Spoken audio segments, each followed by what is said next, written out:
Welcome to Sunrise. It is this lovely Thursday morning. I hope I got that right. Yeah. I'm Chamberlain, also. I know. Quite a lot happening in the Federal Capital Territory and across Nigeria, as a matter of fact, especially as the Ondo elections approaching. Yeah. Well, good morning and welcome. It is indeed a Thursday morning, and I will know it's the 14th day of November 2024. I nearly said 2016. I don't know why I was rewinding, but hey, even 2018. But yes, I know why I know today's date. Well, there's so many birthdays, so many anniversaries, so many things going on today, and of course, weekend will be also a big one in Ondo State. Well, yes, just take a look at how it does look now. We did just try to show you what the mood is like today, ahead of the elections in Ondo State. Essentially, people are going about their normal activities in a very relaxed manner. It's pretty calm. Well, I don't know if it's a calm before the storm. We're doing what we can. There are several, maybe rallies. Several governors are also going to arrive there. Some are already there at the moment. Different parties are just putting finishing touches to their plans ahead of this weekend's governorship elections, and you should know by now, if you don't, that they are all always optimistic that they will come out smoking at the end of the day. In the meantime, Chamberlain, please wish me a happy birthday. Very happy birthday to you, of course. Thank you. It's not my birthday today, but you'll know why I asked him to wish me a happy birthday. I'll tell you why later, if you stick around. But hey, in Ondo State, yes, the Ondo people are going to be witnessing a birth, perhaps of a new governor, or, well, maybe regurgitating an old one, if you like. But whatever it is, there's going to be a vote on Saturday, and preparations are already underway. We also saw you yesterday in that media chat, that explosive media chat with the FCT minister, and he made reference to Ondo, you know, talking about the PDP Governors Forum and how they haven't exactly, well, I think he actually attacked the leadership of the PDP Governors Forum, saying that they should go and show their weight in Ondo. So I guess they will be responding in kind today, looking at the number of governors that will be going to Ondo when we saw what we saw with the APC yesterday. But, you know, analysis so far so good says that it's going to be a local derby.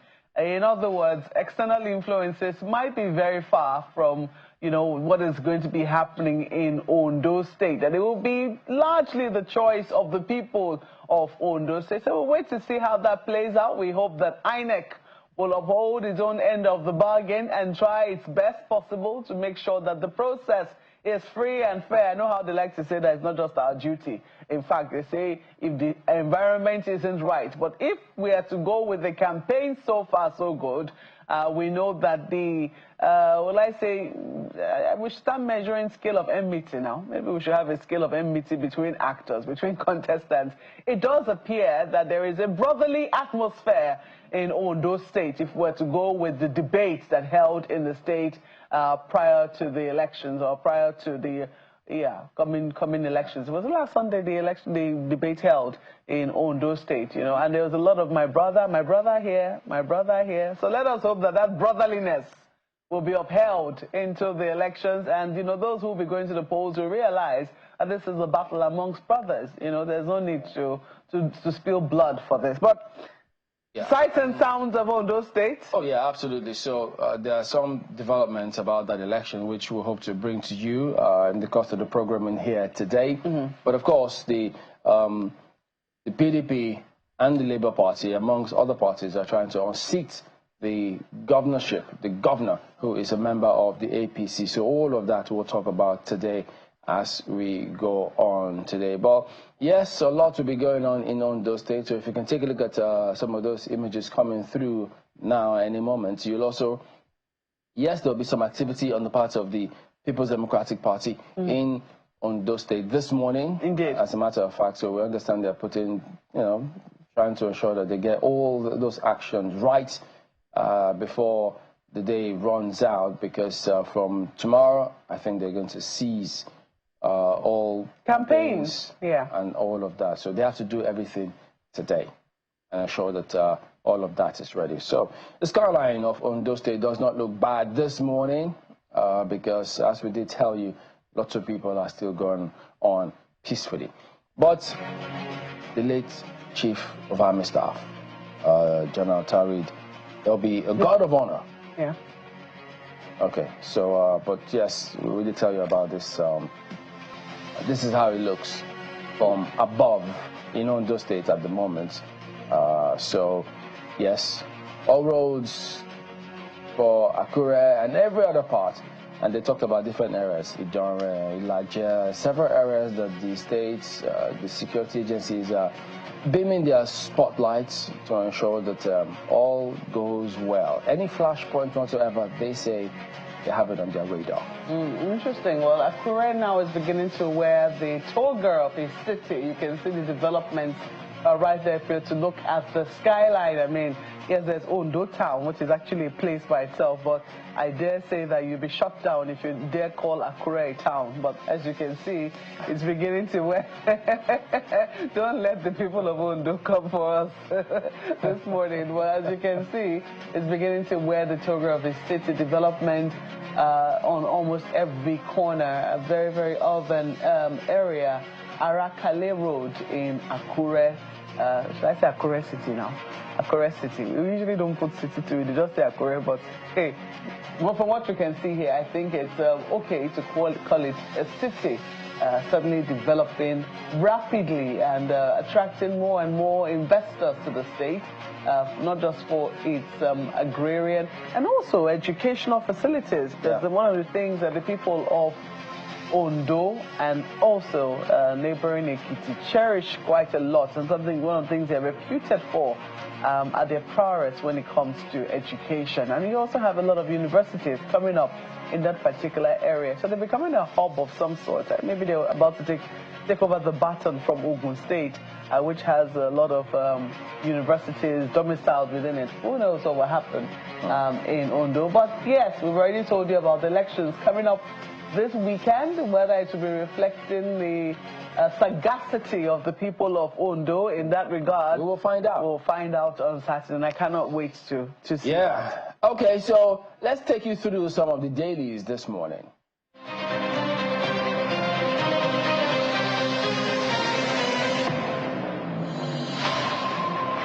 All right, so here are some of the papers we've got for you this morning. We'll start off with Nigerian Tribune. Ondo APC rally. Tinubu evokes Ajashi Aketi's memories in push for votes. Suspected political thugs strike in Ondo, injure 6 in Idore. Police vow zero tolerance for acts against peace. That's a big one right here. And today being the big day in Ondo State, hence this particular story on the front page of the paper here this morning. And then to some of the other stories making the rounds today. Daily Independent. Nigeria needs $10 billion investment for 24-hour electricity, ascribed to the federal government. TCN laments attack on Obajana Transmission Substation. That's the rider to that lead story. But beneath this lead story, FCCPC warns discos over flouting directive on meter replacement. So that you also find here. It's been a long time coming. Some may tell you about the challenges they're facing with being metered. So you might want to pick that up and read it as well today. Daily Trust, FCT houses for judges. Father and accountants Wike insist action unconstitutional. Says gesture embarrassment to the judiciary. We did it to protect judges, ascribed to the minister. But this Nigeria also follows up on the same narrative. Tinubu enhancing judicial officers' welfare, not pocketing them, ascribed to Wike. But look at some of the riders here. Says new houses for judges in FCT in 2024 budget. Set to release 50 vehicles to combat insecurity, scavenging, blasts Bauchi governor Bala Mohammed over PDP crisis. That's all of that associated with that lead story on the front page here. But beneath that list story, they also focus on the development in Ondo State. Ondo Guba, they call it. Religious leaders call for peaceful election devoid of vote buying. Will be transparent. REC assures electorate stakeholders. So they're making final push for the elections now, and you can see that story tells you a lot, probably more. Have a look at Nigerian News Direct. How financial inclusion will help Nigeria achieve $1 trillion economy goal, ascribed to Cardoso, as CBN unveils initiatives to boost inclusion among SMEs. All of that you might want to also pick up and read up this morning. Those are some of your headlines today.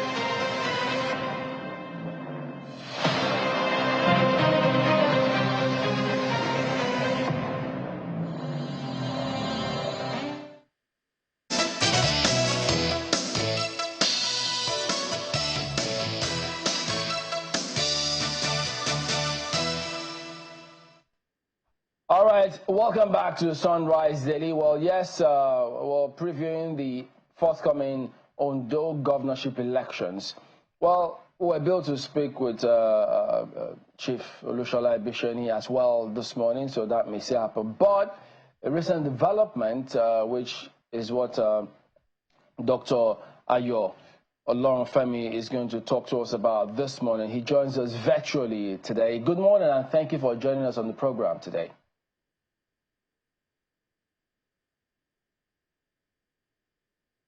Can you hear me, Dr. Olorunfemi? Yeah, yes, I can hear you now. All right.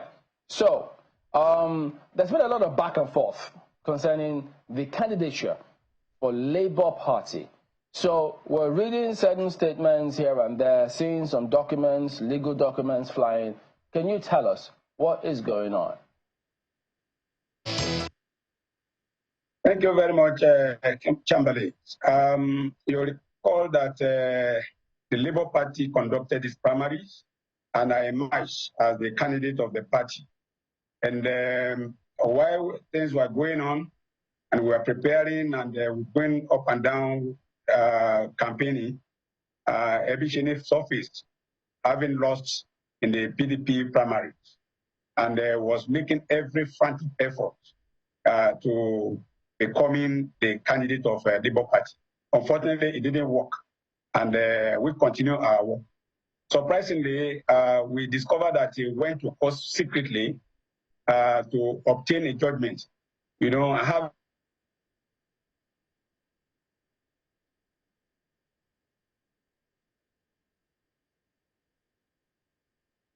All right, so we lost that signal. We're going to go back to that in just a moment, so to shed some light. So part of the reason why we're bringing him to shed some light is because there's a court judgment, a court of appeal, Abuja, which is reported to have. Okay, Dr. Olorunfemi, are you back now? Can you hear me? Okay, so go ahead and continue the narrative. We're talking about the recent court decision.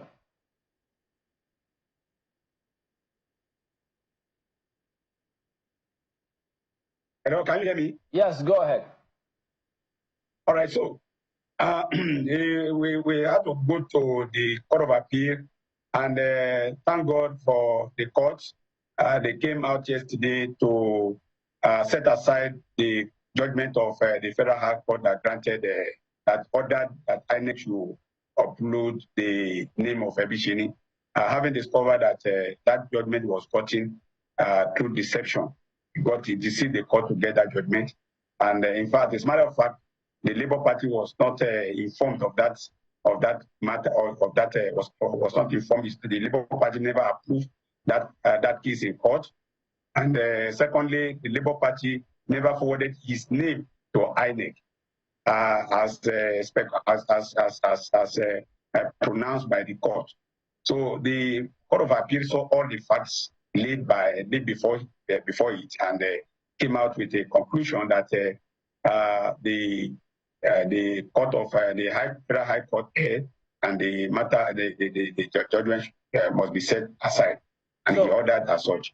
So at this morning, because some of those documents, I mean, we've seen some of them as well, which is in the High Court of Appeal of Nigeria in Abuja between the Labour Party. We can see Chief Ebishani is copied here. Adedayo Awude is here. INEC is also here. The Notice of Appeal. So these are some of the processes. So as things stand this morning, who is the governorship candidate for Labour Party in Ondo State? Dr. Aiyedatiwa Festus is the candidate. I have been the candidate from the beginning, and somebody tried to steal that candidature, and the Court of Appeal has restored me back to my seat as the candidate of the party. So legitimately, legally, morally, I am the candidate of the party as at this moment. So at the moment, your name has not reflected on INEC's site. What's going on with that? That will be done. That will be done today. We got the judgment at around 3:30 yesterday. We've requested for the CTC and the enrollment order, which we believe will be ready this morning, and the letter that will be communicated to the INEC, and we believe that INEC will do justice immediately before the election. Okay, I'm just a little curious because now this judgment has come rather late in the day. It's just a few days now to the elections, and someone will wonder, what purpose will this serve? Because the chances that your house will go into these elections disunited is quite high. Do you agree with that? Yeah, the house is not disunited. Recall that Ebishini was not a member of the party, and he's still not a member of the party. He contested the governorship candidacy with his colleagues in the PDP and lost. And so he's trying to bridge himself into the Labour Party using his PDP already balkanized structure. So the Labour Party structure is intact. You see from the campaign that he attended, the Labour Party members were not there. But anywhere we go, we see Labour Party following us in large number. It's not only Labour Party. Sorry to interrupt you, sir. It's not only Labour Party who's going to be voting for you on that day. You will need members from all across the state to be able to make 2/3 of what it is that you need across the 18 local government areas of Ondo State. You will need every single, you need a lot of votes from all of, whether they belong to Labour Party, APC, PDP, whether they even, have sympathies for these people. These are the votes of the people you're courting. So if, I want to believe that Mr. Ebishani will also have his own followers. If his followers on that day feel alienated about how things have now gone, don't you stand the risk of, losing out in terms of how this has now finally gone down? Well, unfortunately, we had a pant. we have an ant in our pant, and we've been able to remove it, and the whole world knows this. An ant in your pant? Oh dear, it appears it's frozen now. Yeah. But that's quite an imagery to use, Chamberlain, and answer the pant. I think it's back now. I mean, I understand the discomfort you are trying to, project, but when you use that same imagery, someone will say, are you calling him an ant? No, what we are saying is that we have an ant in our pants, which has just been successfully removed. And Nigerian people understand this very well. And of course, they know what we have done. As a candidate, they know what I have done, and they know what I can do. And I've told the Ondo people what they stand to gain if elected as the governor of the state. And of course, it stems from education to health and to rural development. We've said it for the opportune time that what we are going to do, turn the rural communities into urban. It's an urbanization process of the rural communities that we told them we do. And we've told them everything we are going to do, and they know that they believe that we can do it because we are doing it as we speak. Yeah, in our little way. At the moment, because he was campaigning vigorously before these judgments came through yesterday, and then several people still haven't gotten wind of this judgment or this decision in the States. And so you have those groups of people who will naturally be confused as to what's going on. How come? Yeah, between now and before the election, we'll make sure that the social media is agog, and we'll also make sure that our house-to-house campaign continues. That one cannot stop. We continue to move. 1 to 10, 10 to 20. That is the approach we have been adopting. We believe it's going to work for us. Yeah, but you don't have more than 24 hours to do all of this, do you? This thing can happen within things can change within the next 4 hours. I believe in God, and that is the one I serve. He owns the heart of man. And so when we have our structure in place, and once they are now sure of who the candidate is, they will go like the other candidates too believe in God, and they've been doing their work a long time ago. So God isn't going to be just give it to you. You just understand now. They've been doing things for a long time. So it is what you sow that you will reap. All power belongs to God, and He gives it to whoever He wants. And so, if we are looking up to God, and God truly give us a leader, we won't be in the mess that we find ourselves today. I'm not desperate to be a governor. I want to help the people. God is leading me in this direction. And so it's now left for the people to think deeply and say, oh, this person seems to be different from all those people that we have been talking about, and cast their vote along that line. If I become governor today, it's not going to add anything to my, it can only add to my life after. It cannot add to my life within here. It will only add to my life after, because I have to give report back to my God and say, this is what you asked me to do, and I have submitted, I have done it, and I'm submitting back to you. So for me, my being in this contest is not like others. Yeah, we are different, and we are different people entirely. Well, I'm just a little curious as to, you've talked about how your house is in order, but we know that elections, even for people whose houses are in order and who did not have court cases, they always have their own fears, and they always have their own worries as to how the day itself will go. I do not know whether, if you were to look back at the history of how elections have been conducted in Ondo, you harbor any any suspicions as to, or any fears as to how the day itself is going to go down? Do you have confidence, for instance, in the electoral umpire to be able to deliver a credible process? All right, welcome back. Apologies for that. We lost some audio there, so we had to just see how we could sort that out. Dr. Olorunfemi, our concluding moment with you this morning, as this judgment has just come through. Some people still trying to grapple with it. As a matter of fact, we also did reach out to Chief Mishani. We're hoping to see how to get his response to this, if he's aware of this. But as we speak, we've not been able to get across to him. We did yesterday, though, but this morning we've not been successful with that. So as we progress to Saturday, you are confident that the commission will effect the change and have your name as the candidate.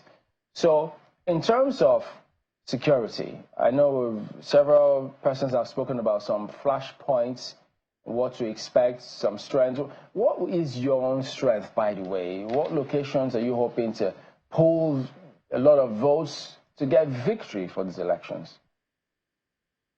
We are counting on our people in the central region of the state, and we are also looking forward to the north, where we have a lot of benefit going to the people there.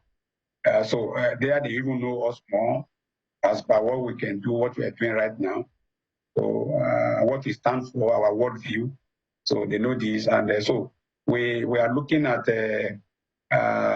getting our biggest vote from the central, the north, and well, whatever we're able to get from the south, because we go there and struggle to get, since we know that all other candidates are from the south, whatever we can muster from that side, we believe will give us what we need. All right, Dr. Ayo Olorunfemi, we'll have to thank you for talking to us. As a result of the court judgment this morning, you say you are the governorship candidates for Labour Party in this elections, and you're looking to get to INEC to effect that change. We do thank you for coming on this morning, and we wish you all the best. Thank you very much. God bless you. Right. So we'll still keep trying to see if we can get across to Chief Bishania and get his response on this. What is the status now? What is he going to do moving forward? Yesterday he was bullish about the elections and only for this to happen. So is he aware? What's he going to do? Is he still going to go to the election? So I think it's too little too late now if this is to go by. And remember Bayelsa. Oh, you can. Oh, no. No. How the courts. I do not wish Bayelsa on anyone. So I mean, up to the polls. He can still decide to go to the Supreme Court. I mean, he never can tell. If it so happens, for instance, that the Labour Party were to make headway in the election, and it turns out that they had the wrongful candidate all along, then, we could see an upset, a major upset, this time around, internal upset. But hey, I mean, it's always the prerogative of the candidates, and it is their, how will I put it now? It is the ball is in their court, and I'm glad that they're doing this in the courts, because where to do this kind of battle, if you're dissatisfied, it's the courts, not on the streets. So we'll wait to see. I mean, they've shown civility in terms of how they've gone about this. Let us hope that they continue to maintain the path of civility and honor and dignity in terms of how they play their politics. So, is the governor going to have a smooth ride to maintain his seat? Will he call for removal bans if Labour Party or SDP or, I beg your pardon, PDP as well? Can they unseat the governor? So those are some of the things we'll find out soon. But just take a look at this peace accord. They did sign that peace accord. They want unlike what we saw in Ondo preceding it. So here's how it played out when it did. In Ondo State is barely a week away as the chairman of the National Peace Committee, former head of state, retired General Abdulsalami Abubakar, leads members of the group to Ondo State to sign the National Peace Accord. Stakeholders in the election, including candidates of political parties contesting, their chairman, police authorities, sign off on a commitment to a peaceful electoral process. The essence of the document is for all to agree to ensuring peace before, during, and after the election. We are all here to witness the signing of the peace accord, to commit the gubernatorial candidates and their party chairmen to support peaceful and credible elections. I also urge the party leaders and candidates to accept the outcome of the elections as long as it is adjudged to be free, fair, and creditable. INEC Chairman Professor Mahmoud Yakubu sticks to the theme of the day, which is the need for all to follow the path of peace. For our part, I want to assure you that we have taken measures to address election day challenges, especially the perennial challenge of logistics. Over the last 4 days, I have engaged with our own officials, security agencies, and transport service providers here in Ondo State to assess our readiness and perfect our arrangements. The police, on the other hand, acknowledged that they are expected to play a vital role as far as the provision of security is concerned. The Nigerian Police Force is set for the governorship election in Ondo State with adequate preparations and measures in place for the success of the exercise in this regard. The police will deploy its available human and material resources and assets to secure the 18 local governments, 203 wards, 3,933 polling units of the state. A detailed operation order for the election has been prepared with adequate police personnel to be deployed. APC candidate Governor Aiyedatiwa, who doubles as the chief security officer of the state, commends the organizers of the peace accord. He expresses hope that the election will be peaceful. Ondo State has been a peaceful state because the people of this state, the citizens, have been cooperating with the government and also playing by the rule of the game. And that is why we have been enjoying this peace. So I believe the peace will be sustained during and after this election.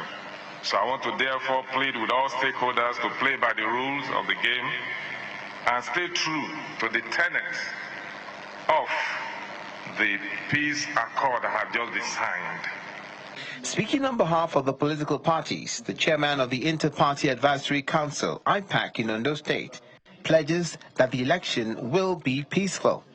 On behalf of all registered political parties in Ondo State, I am assuring the good people of Ondo State and Nigeria in particular that this November 16 governorship election will be the best ever election ever conducted in the history of Nigeria. The hope in all of this is that the accord signed here is not just a symbolic gesture, but a sincere agreement to shun unethical practices when the election begins. All right, so there you go. That's the peace accord that was signed. You saw all of them there. The governor too will be coming up shortly. But we've gotten hold of Chief Shola Ibisheni this morning. Good morning, and thank you for joining us on the program today. Thank you, Chamberlain. Thank you. Okay, so now we were shocked, and lots of people are wondering what's going on.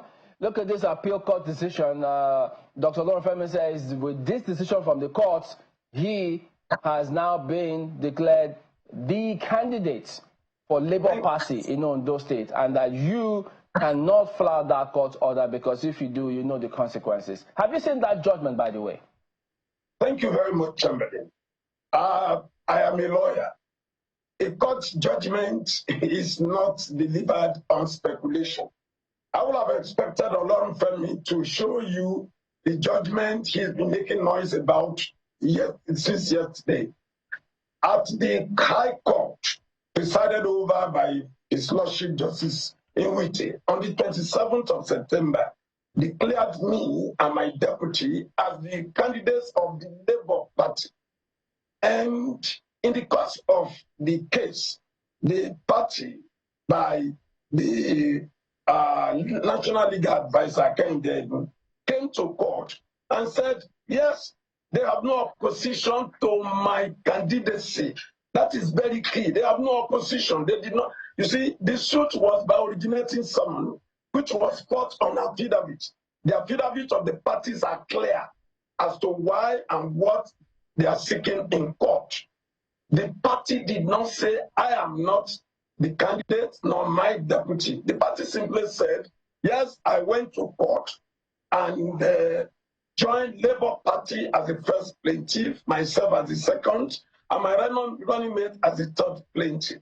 The party says I was not authorized to use the name of Labour Party and asked that the name of the Labour Party be struck out of the suit. The court, in its wisdom, said, yes, all of the three of you were, because it was clear that the man who came to court to complain, Candidacy, even Olorunfemi himself, who parades himself as the deputy national chairman of the party, were the one who presided over my nomination. At that point, the court said it was too late in the day for them now to say the name of the Labour Party. They did not challenge my candidacy, the name of the Labour Party, because by law, by their own understanding of the law, it is the National Legal Advisor or the National Chairman that ought to sue or authorize anyone to sue in the name of the Labour Party. That does not remove my local standard as the candidate of the party to sue. Let me read out this to you. Pardon me. Now, almost anywhere you search, the publication that everybody is seeing when they type and search about this judgment, which the process is, which is sent to us, also come up on screen if you can see that soon. But look at the text that is circulating now. It says, quote, the Court of Appeal, Abuja Division, on Wednesday, disqualified Olushola Ibisheni as the Labour Party candidate for the upcoming election in Ondo State. Now, it says that there's a 3-member panel of justices in a unanimous decision with a lead judgment by Justice Herman Barker delivered by Justice Adebukola Banjoko held that the appeal, and he read out the number, brought by the Labour Party against Chief Olusola Ibishani and 2 others is allowed.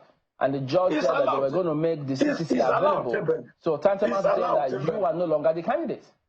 Is that right? Exactly, Chamberlain. When you say an appeal is allowed, it depends on the reliefs you are seeking at the Court of Appeal. You cannot come to the Court of Appeal to seek a relief which is different from the relief you sought at the court below.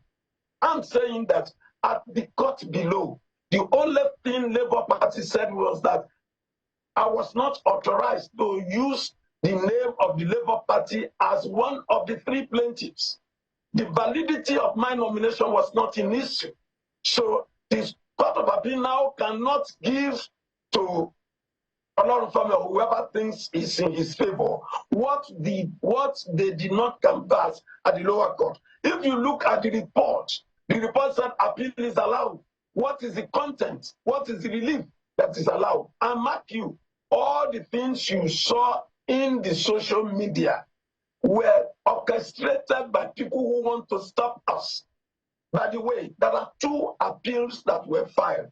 Olorunfemi filed an appeal as an interested party in the suit. That appeal was immediately dismissed by the court.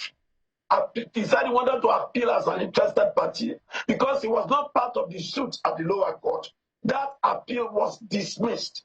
The second appeal by the Labour Party, seeking that the name of Labour Party be not included without the authority of the national chairman and national legal advisor, was one that was allowed. Okay. That the name be not used. To cut to the chase. Just give me a second, Chamberlain. All right. All of these have to do with the contest for the leadership of the party at the national level.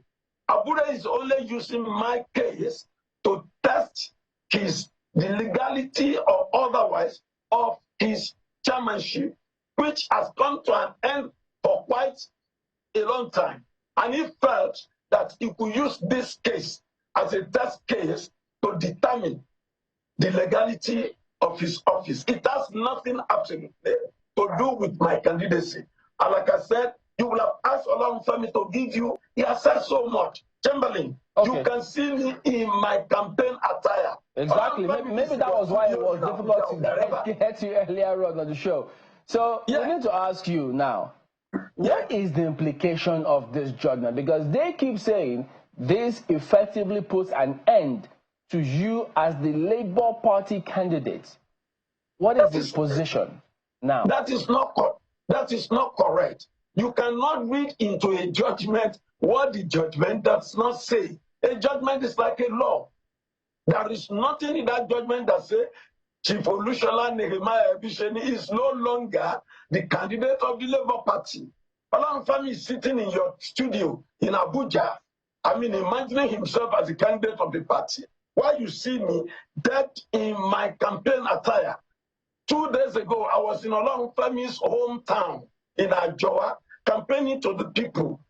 The Labour Party, I am a symbol of Labour Party in Ondo State. I was a commissioner, and my deputy governor too was commissioner in the Labour Party government of 2009 to 2017. It is not difficult for us to send the message of Labour Party. Olorunfemi, to all intents and purposes, is a civil servant on the TUC. Nobody knows him in the politics of Ondo State. I heard him when he was telling you he's going to rake some votes in the north, rake some votes in the central, and see whatever he can rake in the south. Who knows him? We have campaigned around the state, and on Monday we brought the leader of the party, our enigmatic leader of the party, and the 2023 presidential candidate, His Excellency Peter Obi, to whom I was the Southwest coordinator in his campaign, in his presidential campaign in 2023, and also a member of the presidential legal team up to the Supreme Court. Where was Olorunfemi then? Where is his space in the politics of Ondo State? Of course, he has used our name, our leverage to bring himself. He's a candidate on channels. He's always there on channels. And we have never joined issues with him because it's a distraction. He's being used by the opposition. He's being used for some time now. He has kept quiet. He just imagined yesterday and imagining that a judgment in which it was not a party in the suit. None of the suits in court was Olorunfemi a party. He cannot be a beneficiary of a case of which he was not a party. Come on. He cannot. It's as simple as that. When he attempted to appeal as an interested party, the Court of Appeal said, no, there is nothing relating to you in all of this. And his appeal as an interested party was dismissed. Chamberlain, we are on the streets campaigning up to 10 p.m. to 11 p.m. at Ikare Akoko. We're there on the field, relating with the people, talking to the people in the language that they understand, because my deputy and I were part of the glorious government of Labour Party between 2009 and 2017. In this election, let me say this, in this election, only two parties are in contest, the Labour Party and the APC. The candidate of the PDP was Aiyedatiwa's deputy. The candidate of the APC was Aiyedatiwa's deputy and now the incumbent governor. So this election is going to be fought on comparison between the achievements of the Labour Party from 2009 to 2017, from which APC succeeded from 2017 till now. The Ondo State people know which party gave them mega school. They know which party, built market for them all over the places. They know which party provided buses taking their children to and from school. They know which political party made it possible that a child from conception until he's delivered was a property of the state. So much that in our hospitals, women do not just deliver freely. We gave them handsets for them to communicate with doctors in the course of their pregnancy. I know that you're referring. I know that you're referring to the tenure of former Governor Olusegun Mimiko, who ran the platform of the Labour Party. And, yes, I was commissioner in that government for the 2 terms of it. Yes, so and he made headway, with the people of Ondo. However, that legacy wasn't consolidated. It would seem that shortly after he left office, there's been so much water that has passed under the bridge. And with the House that's currently divided, with all of this shenanigans currently happening within and around the Labour Party, imagine a day or 2 days to, the elections, a day to the end of campaigns, you're still getting judgments like this. Can we really dismiss it as this not going to harm the chances of the Labour Party ahead of the elections? Thank you very much, Malpe, for using the word shenanigan. You see, Olorunfemi is not alone. He's a tool in the hands of our opponents. And people know him for that. Olorunfemi is not a politician in this state. The best he is on the TUC as a labor person. And we heard that he had just been sacked, even from his employment.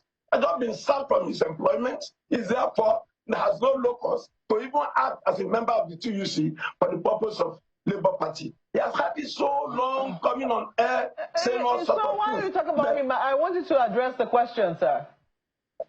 You see, okay, thank you very much. You see, he has come and said so much about me on air.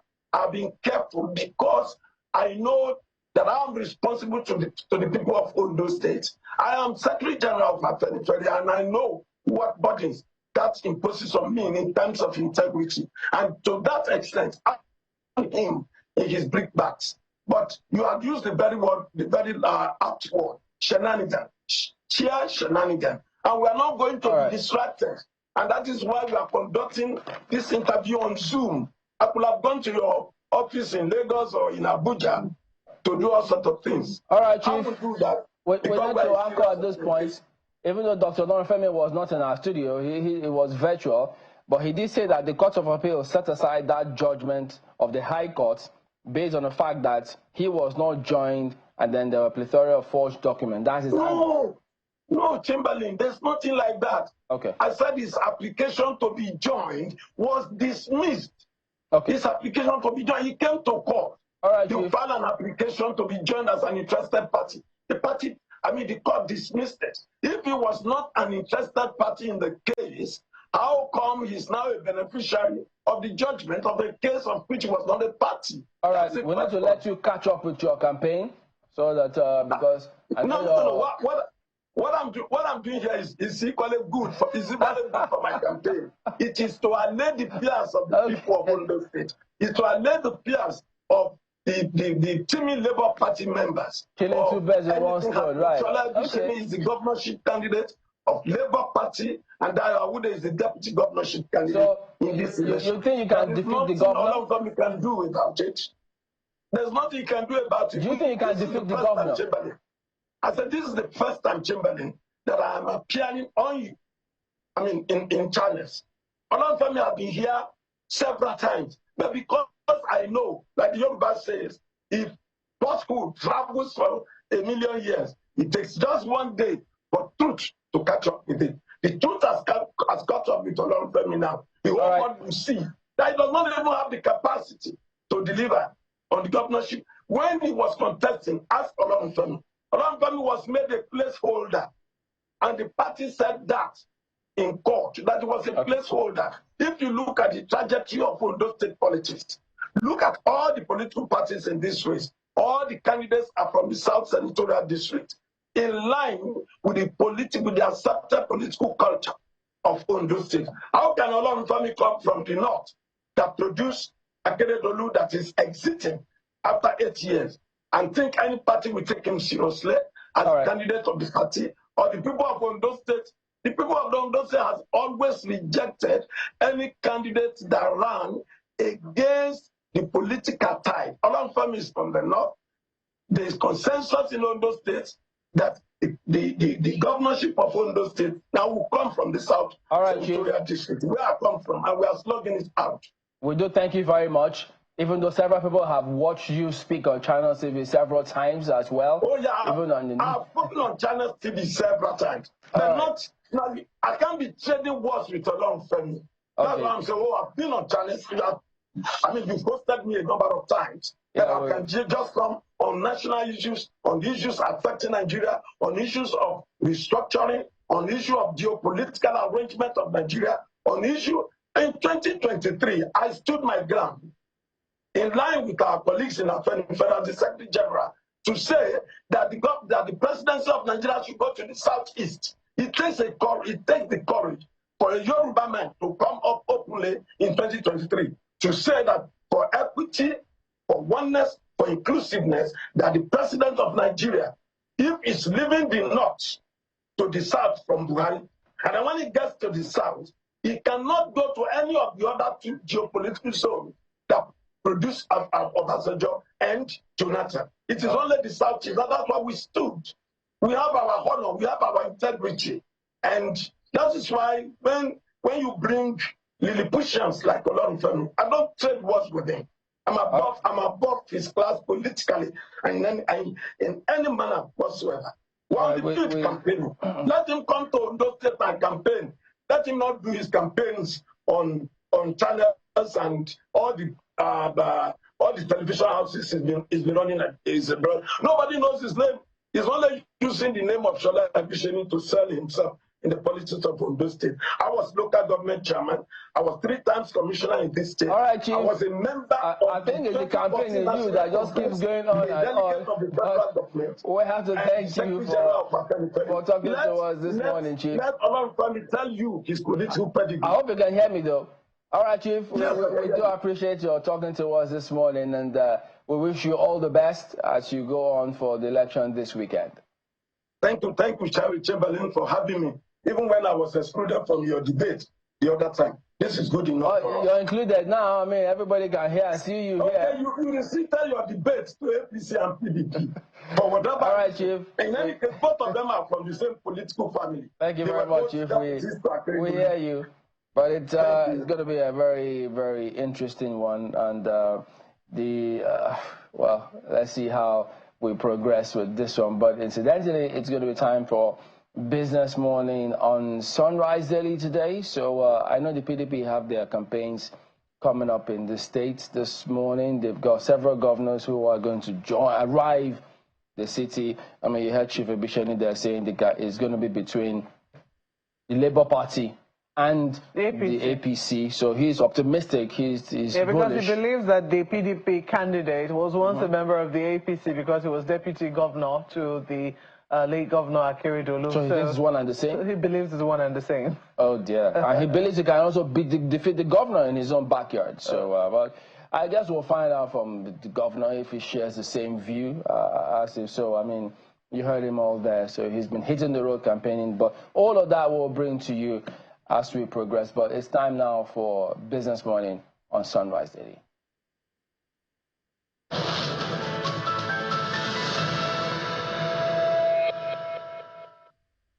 Hello, Walker. Well, the trading week is winding down, and investors have been quite busy in the markets. Well, let's get to the top stories that set your agenda now. We see oil prices have slipped in early trade today, reversing most of the previous session gains weighed down by worries of higher global production amid slow demand growth with a firmer dollar exacerbating the declines there. And there you have it, another drop there, 0.5% for Brent, $71.93 a barrel. The U.S. grade, that's holding on, but might lose that $68 level, might go sub 68 at some point, 1 cent higher, 0.6% down. So we're still seeing pressure there. We see the Organization of Petroleum Exporting Countries cut its global oil demand growth forecast to 1.82 million barrels per day in 2024, down from 1.93 million barrels per day forecast. That was last month on weak demand in China, India, and other regions, sending oil prices to their lowest in nearly 2 weeks. Meanwhile, the U.S. Energy Information Administration they've raised its expectation of U.S. oil outputs to an average of 13.23 million barrels per day this year, or about 300,000 barrels per day, higher than last year's record of 12.93 million barrels per day. So eyes still on this market, definitely bad for government revenue, but should be good for petroleum product prices. All right, to other stories now. Efforts to ramp up production at the Dangote refinery with a capacity of about 650,000 barrels per day have received a significant boost following the successful execution of a gas sale and purchase agreement between the Nigerian National Petroleum Corporation, Gas Marketing Limited, and the refinery. The agreements signed by the Managing Director, NGML, and Mr. Aliko Dangote, that's the President and CEO of Dangote Group, ensures the supply of natural gas for both power generation and feedstock at the refinery located at Ibejuleki, Lagos. This milestone aligns with President Bola Ahmed Tinubu's vision of leveraging Nigeria's vast gas resources to drive industrial growth and economic prosperity. The deal, which involves no capital expenditure, is hailed as unprecedented in the history of NGML and local gas distribution company in the country.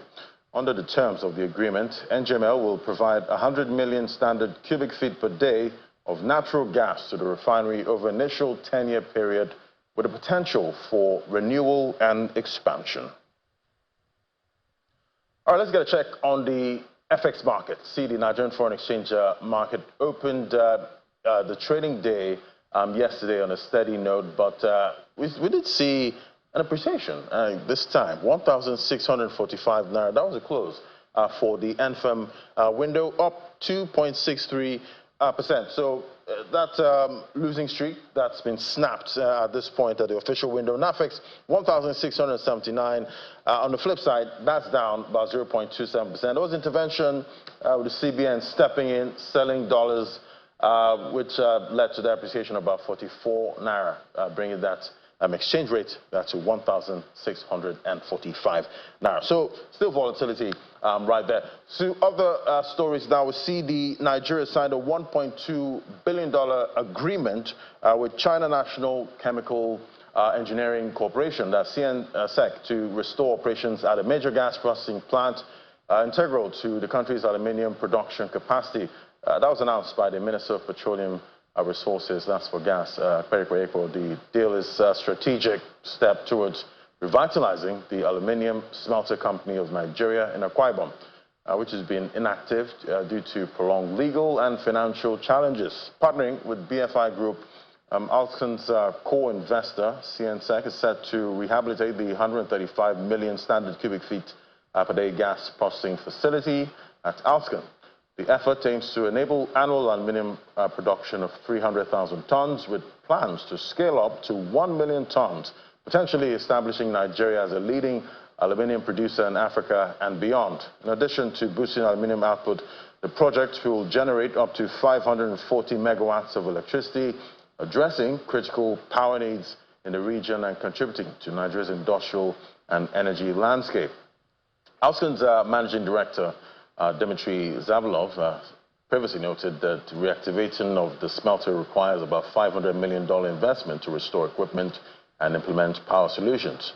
During the visit by President Bola Tinubu and Alston's chairman, they emphasized the investment's importance for Nigeria's economic growth. And right, it's all about budgets now. The Oyo State Governor, Seyi Makinde, has presented a 678 billion naira budget proposal for 2025. The State Assembly calling it the budget of economic stability. The budget aims to build on past efforts and tackle inflation, focusing on developing across all 33 local government areas. The budget includes a new minimum wage of 80,000 naira, ensuring a smooth transition to the updated salary structure. Capital expenditure takes 50% of the budget, while the remaining 49% is for recurrent expenses. Take a listen.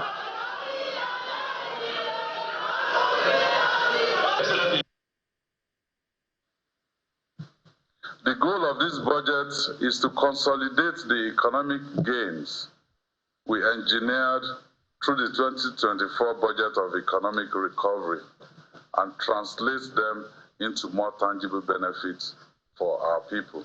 It has always been the goal of this administration to ensure that every kobo approved by this House is used to drive sustainable development in Oyo State.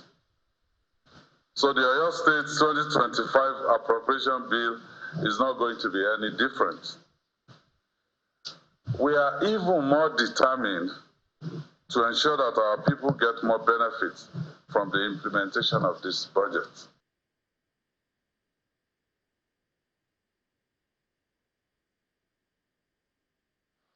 All right, to some company news now. CIG Motors, Netcom Oaks Limited and Fidelity Bank have signed a new partnership to promote electric mobility through CIG Motors' supply of 2,000 Wuling electric vehicle units into the Nigerian transport system.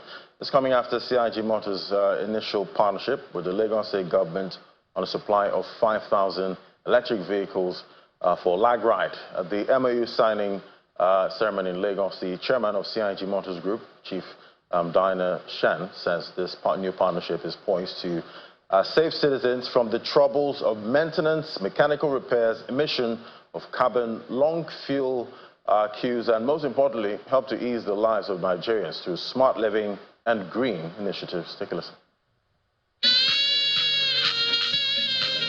It's another special day for CIG Motors and its partners.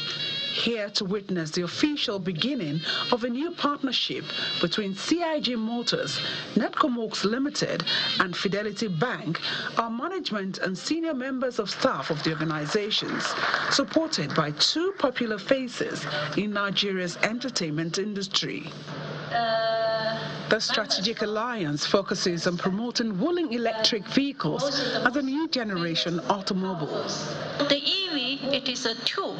It is energy in storage. We don't think it is just a motor. The house in your oil real estate, they are not just using this vehicle as the mobility. They also use this vehicle as the energy storage. our shared vision, a vision of transforming and making our Nigeria better, a vision to protect our environment, a vision to save Nigeria from the influence and the impact of carbon in our environment. Fidelity is associated with innovation, and of course, it's a tripartite thing in the sense that we are going to provide the funding that will support this. CIG Motors is known for luxury.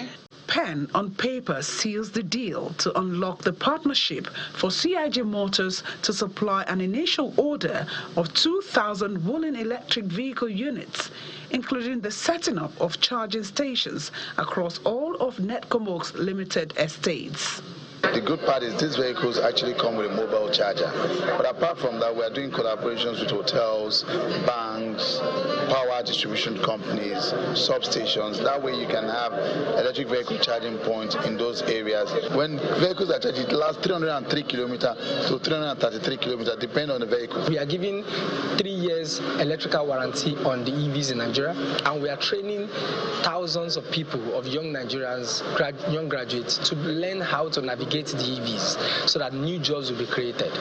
And the most beautiful part of it is that this car has everything you can dream of in a car. It has luxury, it's smart, it's efficient, and it's super durable.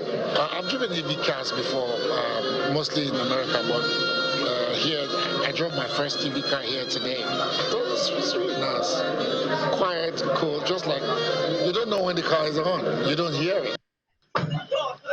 For CIG Motors and Netcomok, the e-mobility path in Nigeria's automobile industry can only get better with Wooling electric vehicles, not just serving a smart powerhouse with clean energy storage, but also boosting economic growth and providing a sustainable future for everyone. And now to our first conversation. We see Nigeria's public debt that reached 134 trillion naira. That's about $91 billion by the end of the second quarter of 2024, marking a significant rise of about 10.35% from 121 trillion. That's $91 billion reported in the first quarter. So they have a total debt stock, 134 trillion. Foreign, that's about 63 trillion. And for domestic, 66 trillion. So we see domestic debt outperforming our foreign debt. So let's analyze all of this now. Join us to unpack this debt stock is Mr. Dr. Owo Kitty. He's the CEO of Think Business Africa and the convener of Africa Business Convention. It's great to have you on the show. Good morning. Good morning, Lottie. Thank you so very much for inviting me here. Great to have you. So 134 trillion naira, that's the total debt stock, about $91 billion. Debt to GDP ratio, something around 50%. Should we be worried? We should be worried. We should be worried for two reasons. One is that we have seen the most dramatic increases in debt in the last decade. And as the figure that you showed there, we have not only seen the dramatic increases in the last decade, we have also seen that the naira equivalent to pay those debts has also gone up dramatically following naira's depreciation, especially in the last 1 year and a half. So yes, we should be worried. And more so, we have debt that is growing well beyond the rate of economic growth in the economy.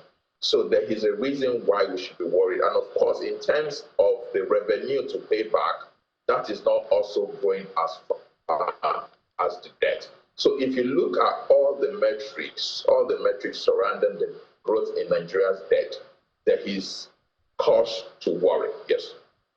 And, looking at all the debt we've, racked up, so far, you connect that with development, it seems it's not matching, at all. So is it that, Nigeria's debt is not profiting or developing, the economy, but is it that it's just, just a few people are enjoying Nigeria's debt, so far? Because you look around and you can't see where this money is going into. Okay, so in the period that we have had significant increases and in Nigeria's debt, if you ask any government official, even in the last administration and this current one, if you ask them why is debt growing, they will tell you that they are actually borrowing money in order to support economic growth in the country or in the economy. However, if you look at the growth that we have seen, if you look at June 2023, for instance, we're talking about 71 trillion. That's in June 2024. In June 2024, 71 trillion. In March, we saw 65 trillion, and then 59 trillion in June 20. For 8 trillion in 2015. So you have moved from 8 trillion to the region that we now see, which is around 113 trillion.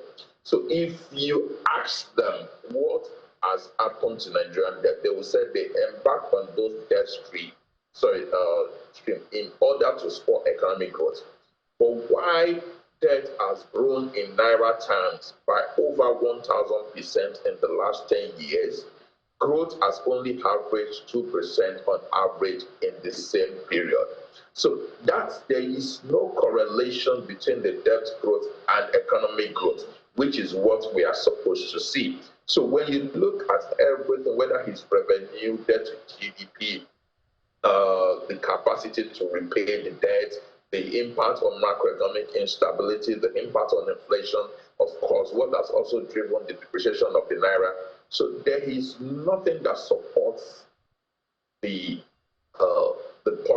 there's nothing positive in the growth and the debt that we have seen in the last decade, yes. So is it safe to say we just stop borrowing at this point? Well, we can't stop borrowing. However, we can put a limit to the growth in debt. In every analysis and show I have appeared on in relation to debt, I have said that, look, the rule for debt at this stage in Nigeria's economic trajectory now, the rule should be our debt should not grow beyond the real rate of economic growth. So now we are doing about 3%. So I do not expect that Nigeria's debt should grow beyond that level at this junction. Anything beyond that 2-3% is just contributing to the inflation and of course to the depreciation of the Naira that we have seen.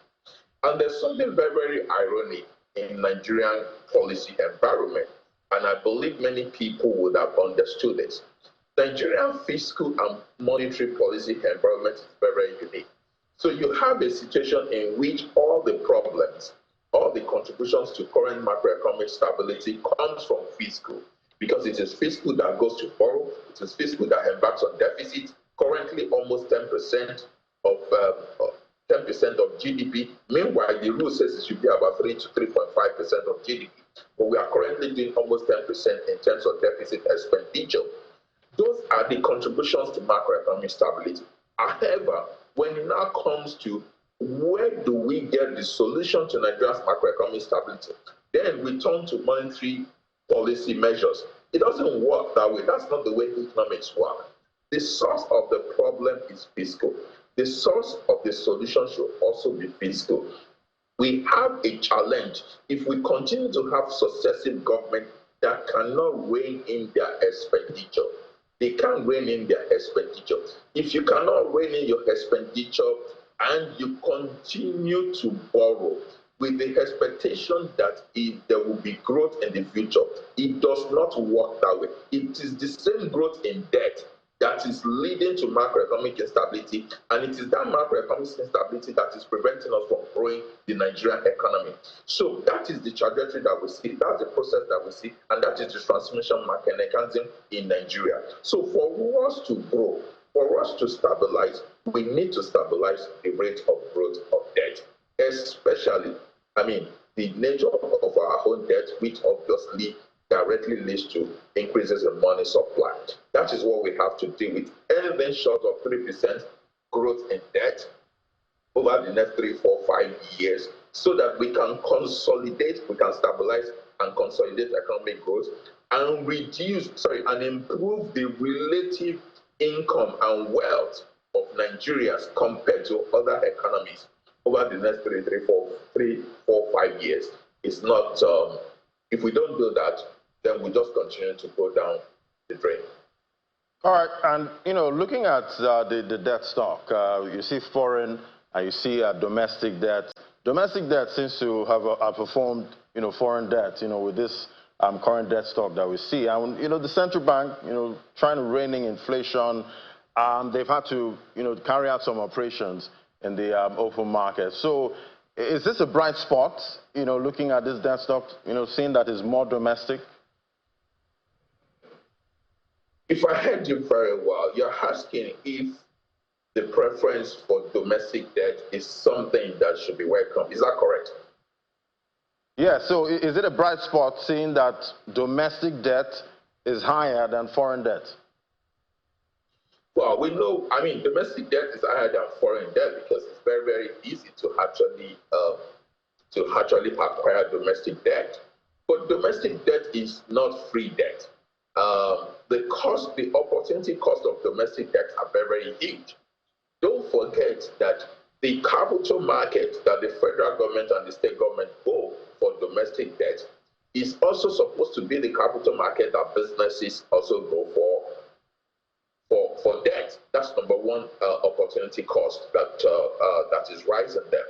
Then the second point is that the source of the domestic debt actually directly increases the money supply in the economy. So if you look at the increases in the rate of inflation that we have seen, increases in, and of course the Naira weakness that we have seen, that is the source. The source is that debt. That is what is driving the rate of inflation. Of course, there are structural issues, don't get me wrong. But the debt that we have seen at the rate in which it is being acquired, that is what is leading to rises in inflation and the weakening of the Naira. So who is losing? Those that are losing are the businesses and me and you in the Nigerian economy. Because how are we losing? Our Naira 10 years ago is not the same as it is today. Because one, you have increases in debt, but growth has not caught up with increases in debt. So we are losing. Our relative wealth just 2 years ago is not what it is today. The size of the economy was about $500 billion almost about a decade today. Now it is half of that.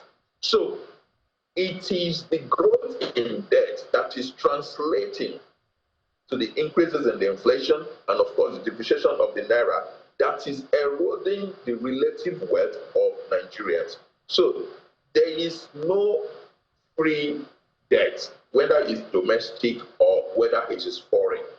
We must deal with debt as something that is very, very critical at this point of Nigeria's history, and that is any growth in debt that is more than 2-3% over the next 4, 5, 10 years is what is causing rises in inflation and, of course, weakening of the Naira. And that is not something we can continue to endure. All right, definitely I can relate to, what you've spoken about there. That's purchasing power, because I'm not feeling that power, looking at how the Naira has weakened, so far when it comes to my purchasing power. But let's take it on to Africa now. We see the likes of Kenya as at June about $70 billion. That's the total debt stock. Ghana, I was sitting about $40 billion as of February. And Egypt, $25 billion as at March 2024. So, these countries, we've seen some of them act to, try and restructure, some of their debts at this point. We've heard all the screaming headlines coming out of Ghana. So it's looking like Africa is having a debt problem, right now. Yes. I mean, almost every African economy has debt problems. So, and let me just say this in case there is nothing wrong in debt per se. There are two things we have to watch for when it comes to debt: the source of the debt, and of course the growth of the debt.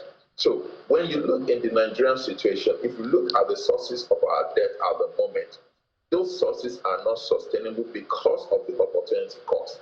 If you look at the growth, those growth is not supporting economic growth as it was intended to be. So that is also not sustainable. But if you now look at the economies that you have just mentioned, the Ghana, I think you got, if I look at your data again, I think there was Ghana, there was Kenya, and I think there was probably Egypt. If you look at those economies, you will see that in US dollars, it looks massive. However, if you look at Nigeria's situation, you will notice that in US dollars, in June 2015, it was 63 billion US dollars. But in today's US dollars, it is $91 billion.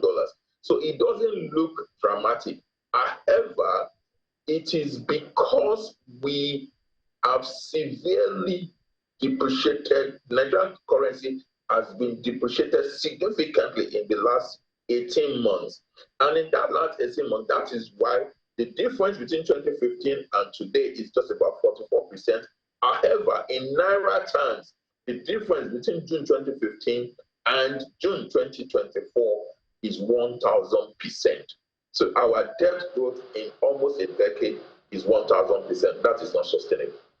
All right, definitely. We'll still unpack some more, about this debt. I've been talking to Dr. Ogo Okiti, the CEO of Think Business Africa. We'll take a quick break now. When we come back, we'll get a check on what to expect for the Nigerian economy. That's in a moment. Just stay with us.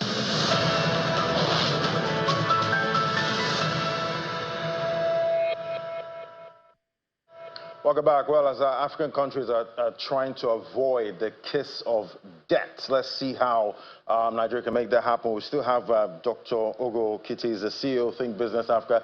Thank you for staying on, Doctor. So, Doctor, now that subsidy is gone and the FX market has been floated, do we see less pressure on rising debt? Will it rise at a slower pace?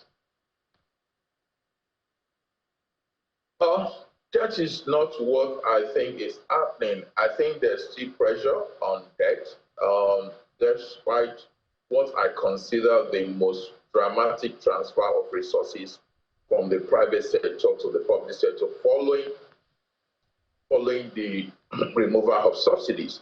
So let me take you back a bit to the period before the government ended the first subsidies.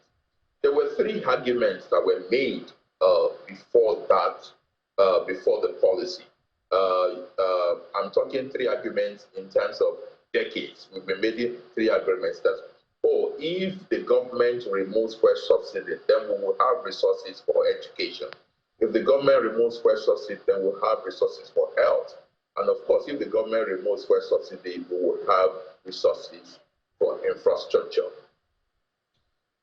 That is not what we have seen in the last 18 months. So we have not seen that kind of expenditure in the last 18 months. So that's the first. The second thing is that despite the removal of fuel subsidy and of course the liberalization of the exchange rate that has transferred significant resources into public purses, we have also not seen the slowdown in the growth of debt. So that's number two. So this was the removal of fuel subsidy. Fuel subsidy before it was removed was adding to government debt. That was the argument. So when you remove the fuel subsidy, you are supposed to start to see a slowdown in government debt, but that is not what we are seeing. All right, definitely. As this year is winding down, what are you seeing for 2025? 2025, I think the outlook for 2025, I think is going to continue for the current trajectory. But let me just make one important point. In 2024, there was no payment of any external debt in terms of euro. I'm not talking of other kind of debt. But in terms of the euro, the euro bond, there was no payment in 2024. There are some payments that are due next year. So that is something to look out for. That's something to look at for. That will also have implications for, obviously, for sourcing dollars and, of course, for the for foreign exchange in relation to that. In relation to the economy, I think my expectation is that we will see some sort of stability because we have started to see that stability. I'm not saying that the condition has improved dramatically, but we are seeing some sort of stability. Let me tell you what I mean by that. One, I don't see inflation going higher than the current trajectory. So it's still very high, but it is now going to be above stable. That's number one. Number two, also, if you look at what has happened in the last 3-4 months, the exchange rate has also been above stable. Yes, there's a difference of actually 100 naira here, 150 here, 200 here. But compared to what we have seen in the period before then, it is relatively stable. So my expectation for 2025 is that we'll see some sort of stability, and hopefully that will give businesses some room for them to be able to plan slightly ahead. Unlike the fighting of fires that we have seen in the last 18 months. Hopefully all the fires subdue. Thank you so much. It was great having your perspective. Dr. Ogo Okiti is the CEO of Think Business Africa, convener of the Africa Business Convention. Thank you so much. Thank you so much for having me this one. And that's it from me right here on Business Morning. I hand things over now to the Sunrise Daily team. Bye-bye.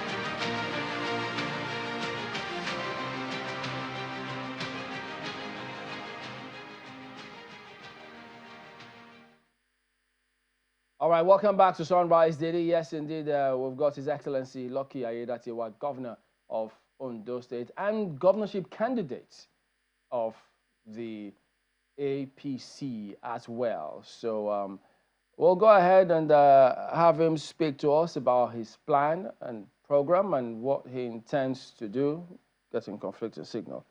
But we'll just go ahead and check. Your Excellency, good morning. Thank you for joining us on the program. Can you hear us at the moment?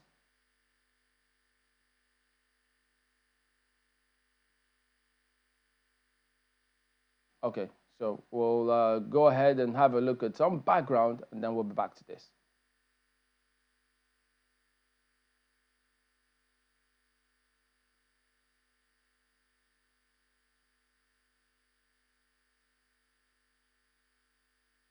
Okay, morning, Your Excellency. Can you hear us?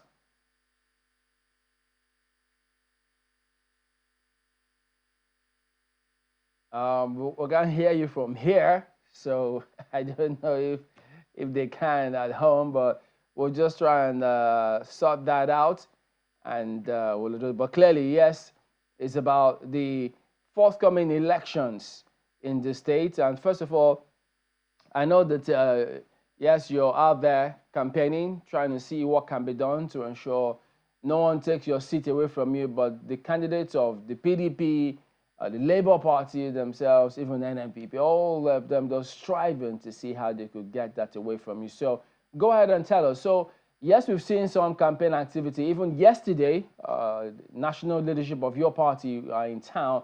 So how has your campaign been so far from your perspective?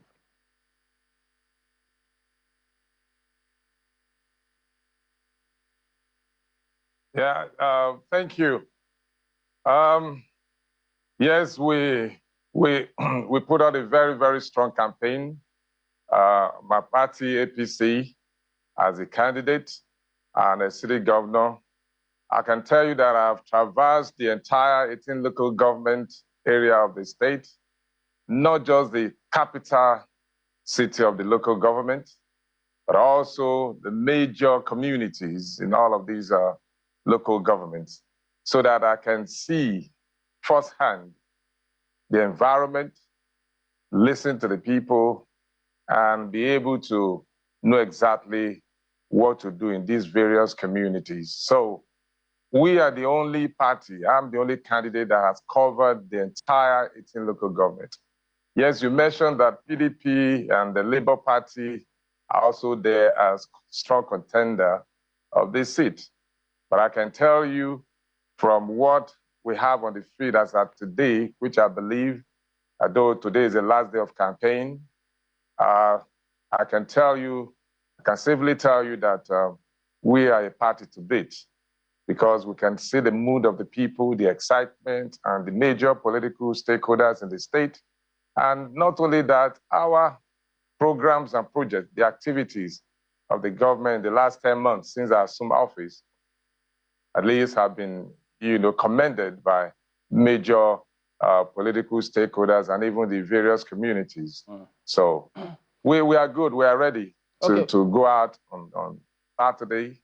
Yeah. What would you say to those who say that make a very good choice, which is APC? How do you respond to those who say you have an unfair advantage? You're sitting governor, and chances are that you could use the paraphernalia office to perhaps also boost your campaign.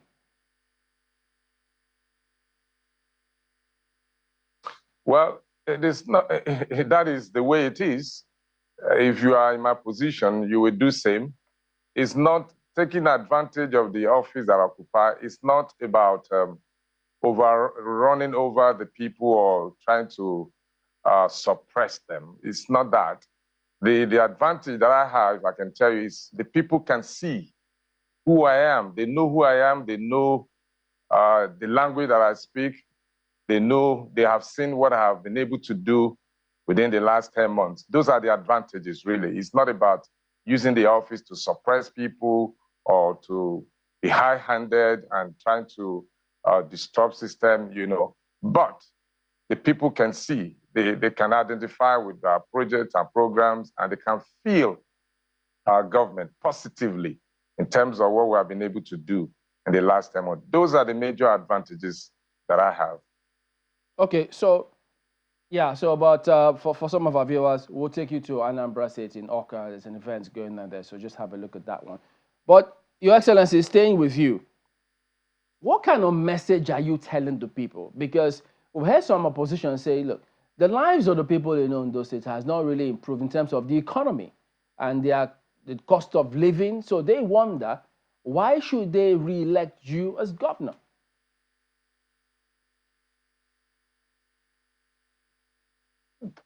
Well, the cost of living that has gone up is not the making of the governor of Ondo State. That is a global trend. Let me say this, that nothing is static in this world.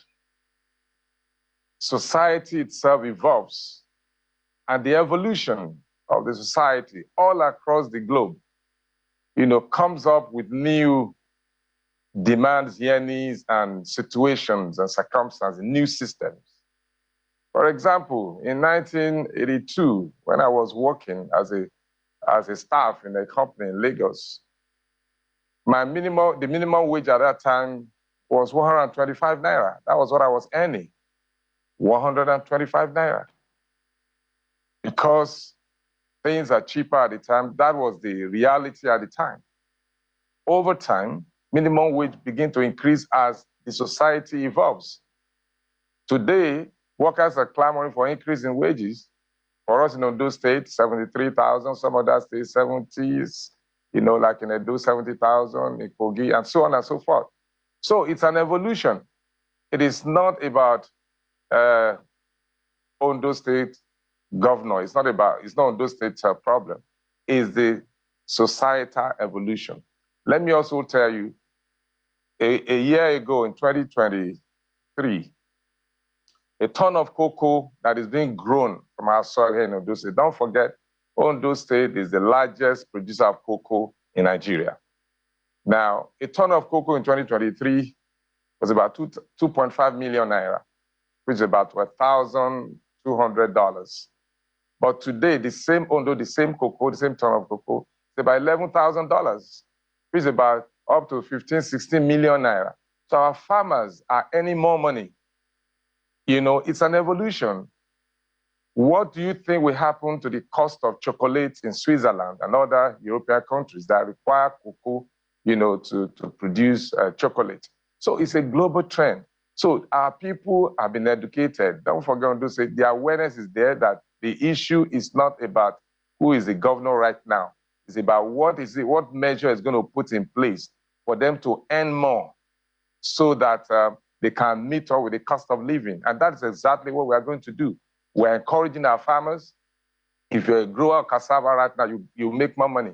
So if cost of living has gone up as a result of societal evolution, all we should be interested in is how our people are going to earn more money to be able to meet up with the cost of living. So these are the education we have, our awareness we've created, and we have mentioned during our campaign, so that people will be able to work more to earn more money to meet their bills. And that's exactly what we've been able to push out to the public. And they know that that is the truth. It's not about somebody just to make a political statement because of politics. No, you don't demarket somebody because of politics and don't face the reality. We are real people, and we are creating an enabling environment for our people to be able to make more money. Just as we have just increased the minimum wage also, so that our workers will earn more.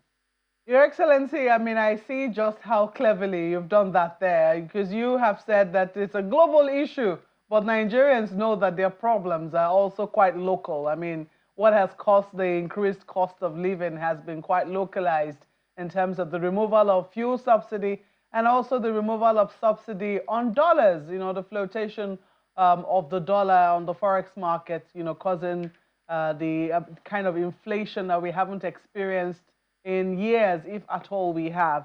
But let me come to how it is that you've run the campaign, because according to you, you say you've run very good campaigns. You say your campaigns, but those who have been observing, analysts, those who have been writing on the elections in Ondo say it's been largely lackluster. That's how they've described the campaigns in Ondo. And they believe that that's because you don't really have perhaps a very strong opposition on your tail. That what we've seen largely has been campaigns around Akure. Now, you say that you've gone around all the 18 local government areas, but perhaps that was just a very recent development, perhaps. Those who have been looking are wondering, is there really an election happening in Ondo with, the kinds of campaigns that they have been seeing prior to now? What would you say has been responsible for that? Well, let me say this. Everybody is entitled to their own opinion. When you observe a thing, you can write, the way you feel, the way you perceive it. But those who might have been writing, I don't know what they have seen. Maybe they are just looking at the other political party that are really, really not there. Because just yesterday, I read on the newspaper that appeal court have just ruled that the Labour Party, who has been parading himself as the candidate of the party, is not even the candidate of the party. I don't know what is going to happen to that, because all these parties, other people, they have issues around them, and they are not too sure whether, they will remain the candidate, just like what happened yesterday about the appeal court decision. So a lot of them are not too committed to running a campaign. But for us, we are running a standard campaign. So maybe they are judging by the opposition, just like you mentioned, maybe because the opposition is weak.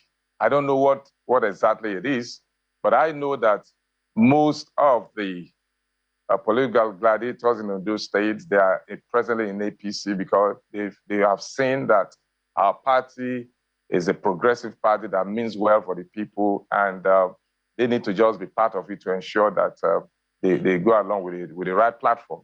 So we ran a good campaign. Mm-hmm. Issues were raised and were also addressed.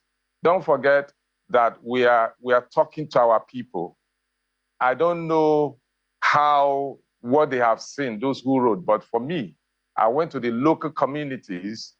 I listened to the people, and I read their messages, and we know exactly what we have to do by the time we return come February 25 by the grace of God. It's interesting you So talk our about campaign how is standard. I don't know what exactly you want to see in a campaign that you didn't see. No, Or maybe they've I not been wasn't the one following who wrote us the down to analysis, the Your rural areas. Excellency. They're only looking at our career campaign. Yeah, I haven't been to Ondo State in a while. I'm not the one who wrote this analysis. This is me as a journalist interested in what those journalists on the ground in Ondo State have to say about what they have observed about the campaigns and the elections coming up so far. But let me take you up on one or two issues that you have raised. You've raised the issue of the opposition. You've said that most of the political gladiators are in your party, and some people will say maybe that's why you're laid back. But even members of the opposition, I mean, we spoke with a member of the Labour Party, the candidate of the Labour Party this morning, and they believe that your party might have had a hand in the problems that they are currently facing. They think that that's one of the ways that you're, hoping to coast to victory by causing confusion and mayhem in other parties. Do you have a hand, a direct hand or otherwise, in the problems befalling other parties? Let me first of all correct an impression that I'm laid back or my party is laid back. We are not. I've just mentioned to you that I traversed the entire 18 local government, not just the capital city of the local government, but the other communities, the rural communities, driving hours into the rural so that I can see how the people, how they are living, the roads that connect them. So we did a lot of campaign where some places where there's no network, we went into the rurals of the rural because the farmers, the farm dwellers, because of the road, the program I have, which is called RAMP, Rural Access Road, I want to see how the roads look like so that by the time we're making our budget, we know how many kilometers we're going to put in and all of that. All of this is not just a campaign for me. It is for me to see, because if you really mean well for the people and you want to really govern, to deliver dividend of democracy, good governance to the people, it's not only the people at the metropolis, it's not only the people at the capital city or the metropolitan city. You need to reach the farmers, the rural dwellers. And those are some of the things we have done. So we weren't laid back at all. We put in our efforts and resources to get to the people. Because those are the people. If you say Ondo State is developed, it's not just Akure. That's my own philosophy. It's not just Akure. It's the Ujo sons, the Karams, and all of those areas, the Akotogbos in the south, and the riverine, now we border to Delta State. All of these places we visited. So we are not laid back. Now, let me come back to your other questions. The crisis they have in their party. I'm not a member of any other political party. I've never been any member of any party before. So I'm a progressive. I've always been a progressive. AD, ACN, and now APC. So whatever is happening in their political party, I have no hand in it. It's just their internal crisis. Don't forget that a lot of these people, they contested in one other party. For example, the Labour candidate contested against the PDP candidate right now during their primaries. He lost. So if you say you're a member of PDP, all of a sudden you jump into Labour Party, you pick their ticket. When somebody else had a primary there, definitely it will create crisis. So those are some of the issues they are dealing with. We have no hand in that. And even, at the national level also, that is just at the state level. At the national level also, they are having problem of who is the chairman, the authentic chairman of the party, and all of that. We just follow what we'll read all of this in the newspaper and watch them on the TV and just follow what is happening in other political parties. Okay, Your Excellency, let me quickly take you up on minimum wage. Campaign activities. Well, just before you go there, Your Excellency, there's an accusation within your party as well in terms of division. Now, there's a certain group that say, no, they don't like how you emerged, and as such, they threw their weight behind Benson Akingbori of the SDP. So how are you uniting your party moving to these elections? Thank you. My party is united. If you follow through closely, you will see that in the last 1 month or a week now, you will find out that everybody has come together. In fact, immediately after the primaries, yes, which is normal, some people felt it should have been them and all that, but don't forget, we have 16 aspirants, and immediately after the primary, within 2 weeks, 10 of them congratulated me and working with me, and thereafter, every other person congratulated me and they're working with the party. Well, you can see just last week, Sunday, Jimo Ibrahim organized a rally with his own cell within the party called Asheyori Aiyedatiwa in support of the governor and of our party. So we are together. I don't see, we are not having internal crisis in our party.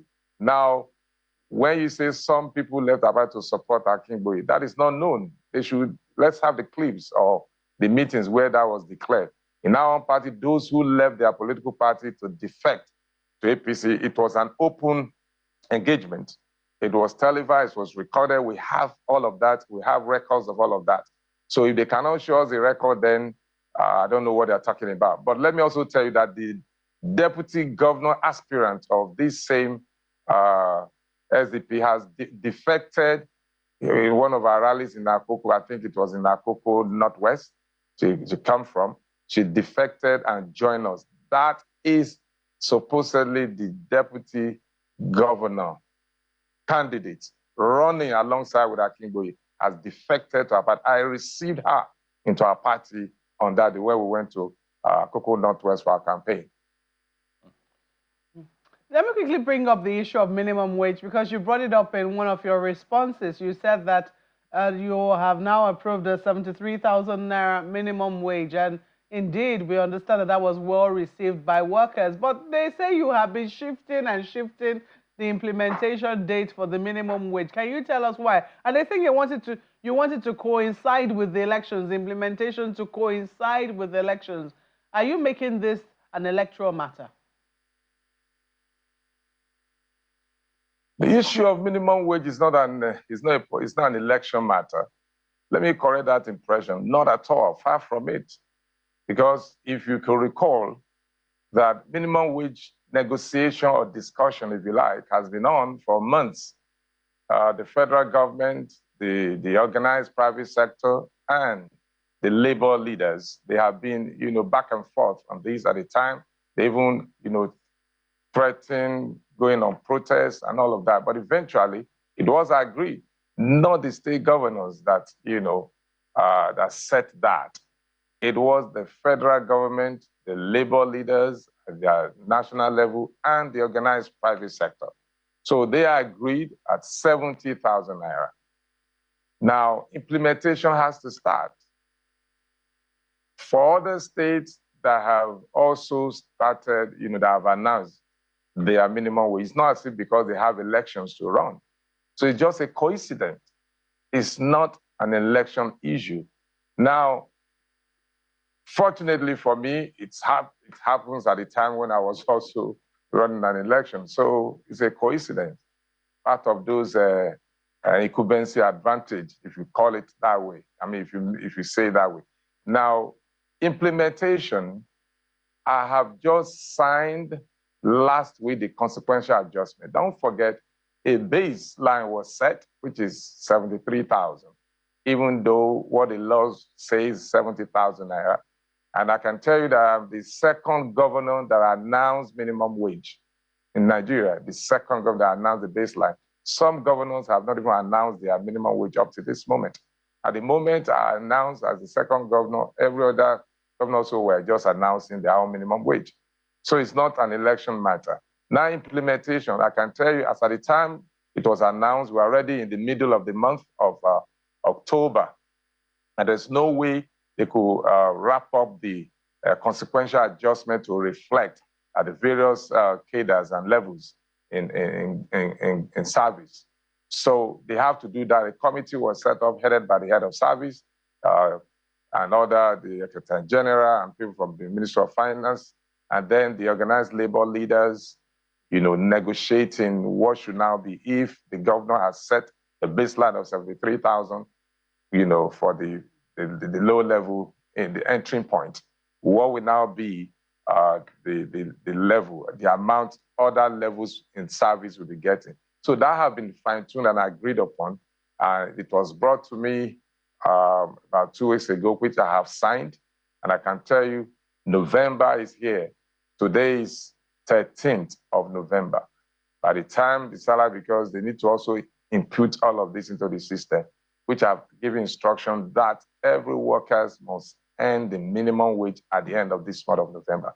And that is exactly what is going to happen. Well, Your Excellency, today is 14th. I mean, I was just telling my colleague that if I don't know any dates today, I certainly will know today's date. It's the 14th of November. Sorry. Oh, well, just moving on now. I've been so busy, sorry. that's understandable. Right. 14th, yeah, that's true. Yeah, so far so good. I mean, to the, to the commendation of all the contestants so far, the rhetoric or even the threat of violence in these elections seems to be on the down low. We've seen all of the candidates in the elections, signing a peace accord, as opposed to what we've seen in previous elections in other states. So to the commendation of you and fellow contestants, that seems to not be a problem. However, vote buying is one of the problems that people foresee could happen in these elections. And there are even allegations that, as we speak, vote trading is already happening, that your leaders of communities have already been given bags of rice and food items to distribute to communities. Will your party, be denouncing anything around vote buying and vote trading in these elections? Well, I can only speak for myself and for my political party. I don't intend to engage in that, and we will never, because we've never done that before. Don't forget that this party, this is our 8th year as progressive, since the party won the election in 2017. And from what we have been able to do in terms of infrastructure development, the environment itself, making it safe and peaceful, that is one thing you can't take away from Ondo State. Ondo State has been adjudged to be one of the safest and most peaceful states in Nigeria because of our security architecture, education, citizens' participation, awareness we created, an enabling environment for our younger ones to also get engaged in one entrepreneurship activity or the other. So these are some of the things we've been able to put in place. So the people have seen that. We want to talk about the traditional rulers, the health sector, the reforms that were brought in and the support we're giving to them, the recent initiative that has made our doctors to stay down and for doctors to want to also work in Ondo State. Before now, it wasn't so. All of this put together, just to mention a few. The reasons why we don't need to buy votes. Okay. The people will definitely vote for candidates and party of their choice. They know all of us. They know. Don't forget that the only maybe somebody, the opposition that can see really is the PDP. Don't forget, has been here before in governance. He's been deputy governor. They know us. They know both of us. They know what we represent in terms of integrity, in terms of character, in terms of access, in terms of disposition and the political symbol of ourselves, what we represent. All of this, they know us. So there won't be any need for vote buying. Maybe the opposition, because they're not popular, they might try to, do that. But for us, we don't have any reason to do that. All right, because Excellency. We've gone around the whole 18 local government, which they have not done. We need to wrap up in less than a minute if we can. So could you just tell us, what is going to be the major highlight of your government if you are elected governor?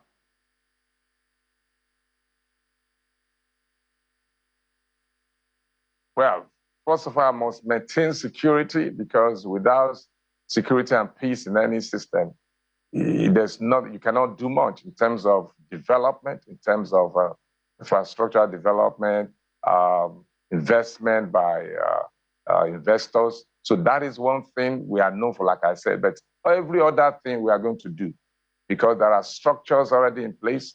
We are only going to bring in strategic initiative to drive those structures so that the people can get more from the government and from our activity. And that is exactly what we're going to do. First of all, we must maintain order, rule of law, security of lives and property, which is the primary mandate of any government. We must ensure that, and that's what we've been doing. That is why Ondo State is even going to host Global Entrepreneurship Festival, the largest of its kind in the world, come this November, because our state is peaceful, because it's calm, and the people feel safe. So they are coming all across the globe. Follow us up on that. You will see by yourself. If we can do that, we're trying to create traffic into Ondo State that will make people to come into Ondo State. And you know what that means. It will stimulate the economy. And those are some of the things we want to do, you know. All right. We do thank you for talking to us this morning, Mr. Lucky Aiyedatiwa, the governor of Ondo State and the governorship candidate of the Labour Party for the All Progressives Congress. I beg your pardon, of the All Progressives Congress. All Progressives are not Labour Party. Saturday. Yeah, I got that eventually. For this Saturday's election. So we wish you and everybody all the best, and we hope it to be a peaceful election across the board. It's going to be peaceful. We are peaceful people. Thank you so much for having me. God bless you. Okay, so there you go. That is it today, and we do thank you all for watching. So wherever you are, I almost thought it's a Friday actually, but we thank you for watching. We'll see you tomorrow. I'm Chamberlain Asop. Goodbye. Indeed. You have a lovely day, and well yourself. Bye-bye.